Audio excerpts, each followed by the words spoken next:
நாங்கள் தான் மீண்டும் மீண்டும் வருவோம், மீண்டும் வெல்வோம். தமிழக சட்டப்பேரவை கூட்டத்தொடரில் பேசிய முதலமைச்சர் மு.க.ஸ்டாலின் திட்டவட்டம். எனக்கு என்னை விட தமிழ்நாட்டு மக்கள் மேல கூடுதலான நம்பிக்கை இருக்கு. உறுதியா சொல்றேன், நாங்கள் தான் மீண்டும் வருவோம், நாங்கள் தான் மீண்டும் வருவோம், மீண்டும் மீண்டும் வருவோம். தமிழ்நாடு கூட்டுறவு சங்கங்கள் சட்ட மசோதா சட்டப்பேரவையில் மீண்டும் நிறைவேற்றும். கூட்டுறவு சங்கங்களின் நிர்வாகத்தை சீரமைக்கவும் முறைகேடுகளை தவிர்க்கவும் வழிவகை. மக்கள் நீதி மய்ய செயற்குழு கூட்டத்தில் 12 தீர்மானங்கள் நிறைவேற்றும். 2026 தேர்தலில் வெற்றியை உறுதி செய்ய 5 பேர் கொண்ட தேர்தல் பணிக்குழுவை அமைத்தும் தீர்மானம்.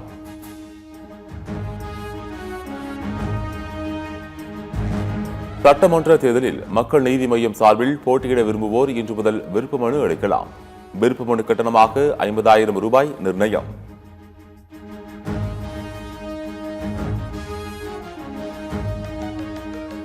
பெரம்பலூர் அருகே ரவுடி வெள்ளைக்காடியை அழைத்துச் சென்ற போலீஸ் வாகனத்தின் மீது நாட்டு வெடிகுண்டு வீச்சு. காயமடைந்த 2 போலீசாருக்கு சிகிச்சை. வெள்ளைக்காடியை கொலை முயற்சியா அல்லது அவரை தப்பிக்க வைக்க நடத்தப்பட்ட தாக்குதலா என விசாரணை.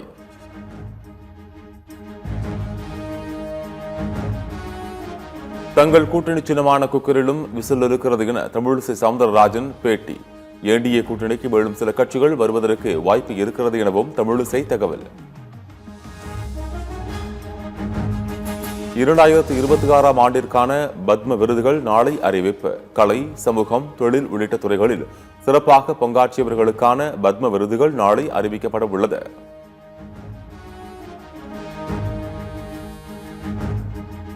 சென்னை கிழக்கு கடற்கரை சாலை பகுதிகளில் பரவலாக மழை. திருவான்மியூர், பாலவாக்கம், நீலாங்கரை, கொட்டிவாக்கம் உள்ளிட்ட இடங்களில் மழை பெய்தது.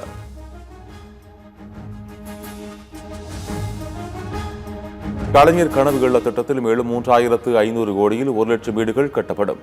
புதிதாக 1,088 கோடிகள் 2,800 கிலோமீட்டர் கிராம சாலைகள் மேம்படுத்தப்படும் என புதிய அறிவிப்புகளை வெளியிட்ட முதலமைச்சர் ஸ்டாலின்.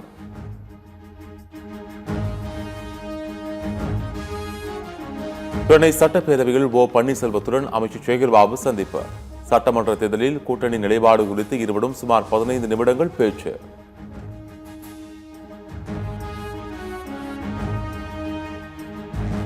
மாநிலங்களவை எம்பி தர்மர் இன்று மாலை அதிமுக பொதுச் செயலாளர் எடப்பாடி பழனிசாமியை சந்தித்து அக்கட்சியில் இணையப் போவதாக தகவல்.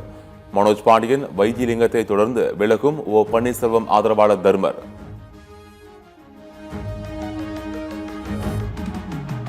என்டிஏ கூட்டணிக்கு வராத கட்சிகளுக்கு மிரட்டலா? கூட்டணிக்கு வர யாரும் யாரையும் மிரட்ட முடியாது என பிரேமலதா விஜயகாந்த் பேட்டி.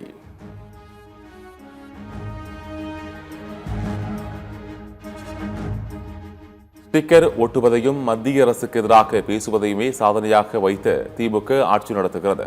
பாஜக எம்எல்ஏ வானதி சீனிவாசன் விமர்சனம்.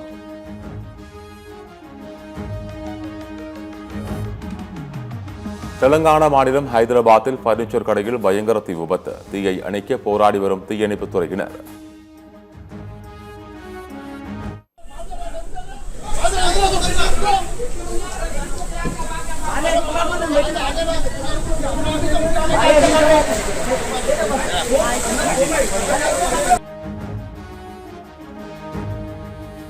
மகாராஷ்டிரா மாநிலம் நவி மும்பையில் செயல்படும் ரசாயன தொழிற்சாலையில் பயங்கர தீ விபத்து. கரும்புகை வானை நோக்கி எழும் நிலையில் தீயை கட்டுப்படுத்தும் பணியில் தீயணைப்பு வீரர்கள் தீவிரம்.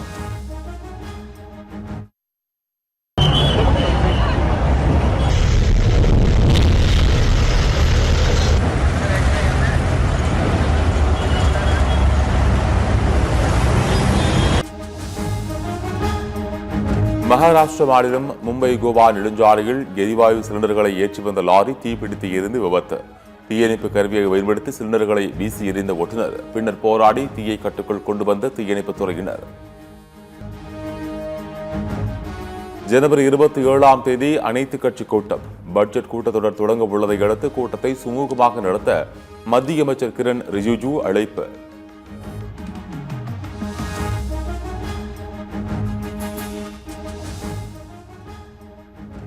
ஜார்க்கண்ட் மாநிலம் ராஞ்சி பரியாப்பட்டு மலையில் டயர்கள் இருப்பு வைக்கப்பட்ட கிடங்கில் பயங்கர தீ விபத்து. கரும்புகையுடன் பற்றி எறியும் தீயை அணைக்கும் பணி தீவிரம்.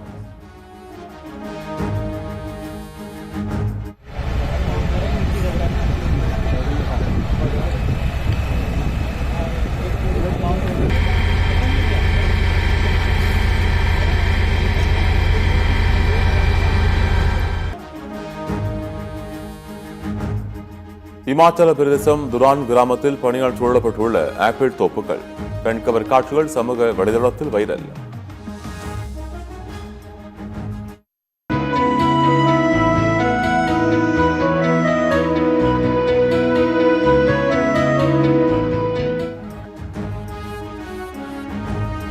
ஐரோப்பிய நாடுகள் அங்கம் வகிக்கும் நேட்டோ குறித்து விமர்சித்த ட்ரம்ப், இங்கிலாந்து பிரதமர் கடும் கண்டனம்.